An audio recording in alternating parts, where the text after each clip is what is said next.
take a look at that video right there on your screen. By this point, it probably looks fairly familiar.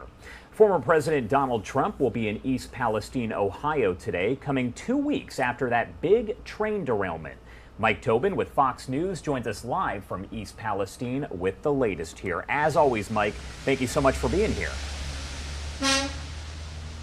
You got it. Look no further for proof that this has become a bitter partisan issue, for evidence in the fact that the former president, Donald Trump, is going to show up here today. You don't have to be Nostradamus to predict that he's going to say he would have handled this better than the Biden administration. And you have a lot of people here in East Palestine complaining quite bitterly that the Biden administration has failed to stand up in the face of this crisis, and Secretary Buttigieg has yet to arrive. You did have the event yesterday with Ohio Governor Mike DeWine and the EPA Administrator Michael Regan stopping to drink the tap water in a local house, making the statement that the tap water is safe and they have confidence in the testing. But Governor DeWine did say that he understands the people who are reluctant to drink the tap water out here. It was February 3rd when that train derailed. There were some 20 cars carrying hazardous material. 11 of the cars carrying hazardous material derailed, and 5 of those cars carrying the vinyl chloride were punctured using a shape charge, and that was to drain the cars. And Norfolk Southern made the effort to deliberately set that material on fire, and that made that giant plume of smoke. Since that time, you have people complaining about a foul odor. They're complaining about headaches, scratchy eyes, and skin rashes. So you do have the government saying that the groundwater is safe to drink, but the locals saying that there's something out here that is still causing the problems. You just don't have any official source right now testing positive for any harmful chemicals in the water, at least significant amounts of harmful chemicals in the water or the air. Josh?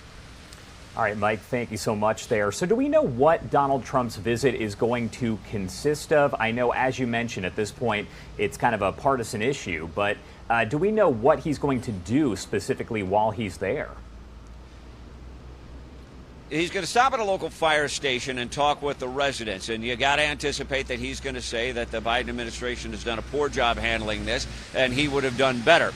There is some criticism that some of the restrictions on the rail lines that were lifted during Trump's presidency, such as some regulations relating to the brakes on the trains, that contributed to it. So he'll probably defend against those points. But whenever the president shows up, he doesn't go off scripts or teleprompters. He lets it rip. So we'll see where he goes. But they seem to be very deliberate about not releasing a whole lot of information ahead of the former president's visit. It should also be noted that the mayor of this town says he doesn't want this to become a political circus, and frankly, it seems a little bit late for that the political circus has already arrived, and it's kind of out of the mayor's control at this point. And you kind of touched on this, but I did actually notice a tweet just yesterday from Garrett Tenney with Fox News talking about some of the symptoms that he is experiencing, him and his photographer, just from being there.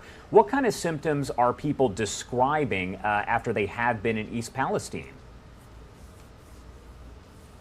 What we hear from the general population out here is headaches, scratchy eyes, and some people are saying that they're coming down with skin rashes after the train derailment.